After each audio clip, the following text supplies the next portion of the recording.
Today we're going to demonstrate the ease of my new technique for UCL reconstruction using fork tip and regular SwiveLocks. This is using a gracilis graft. These tend to be much more difficult using the docking technique.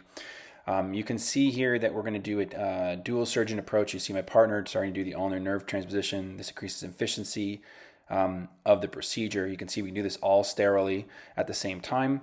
And you can see here that we're going to be harvesting the hamstring autograft. Standard approach, this gracilis graft, again, it tends to be slightly smaller than the semitendinosus. You can see here that there's significant gapping and damage of the UCL in this baseball player. And then we're going to find the isometric point at the sublime tubercle, place a pin, followed by a reamer. This reamer is 5.0. It goes to a depth of 15 millimeters. And then we're going to prepare the fork tip SwiveLock. This is 4.75 fork tip SwiveLock with the gracilis graft on here. And you can see before with the old tunnel technique, this would be really difficult to get this graft in and pass it through. It tends to be larger than palmaris. And you can see with this new technique, there's really not much more challenge added versus the palmaris, which you'll see in my previous videos. Here, this is well fixed down. And again, we have the extra suture for the internal brace at the end. You can see we have adequate length. Following this, we'll find the humeral insertion. You can see more videos of this on my website. Here, we want to make sure to place the pin down the column. And then what we're going to do is ream to a depth of roughly 20 millimeters. Here we ream a little longer because we're using a regular SwiveLock and we do not want to bottom out the graft.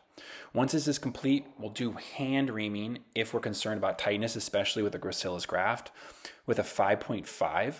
And this is enough to get the tendon all the way in and usually go a depth about 15 millimeters.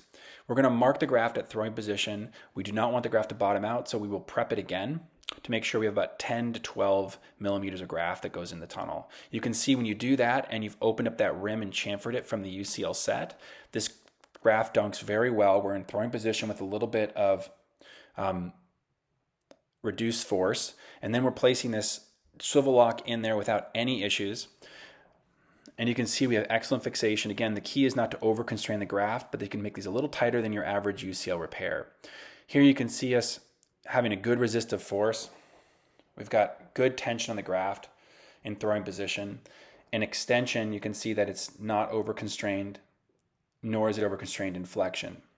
Tends to be a little tighter in flexion, a little looser in extension, and perfect in throwing position. We've placed the internal brace, and we've also repaired the internal brace to the graft with Vicryl sutures.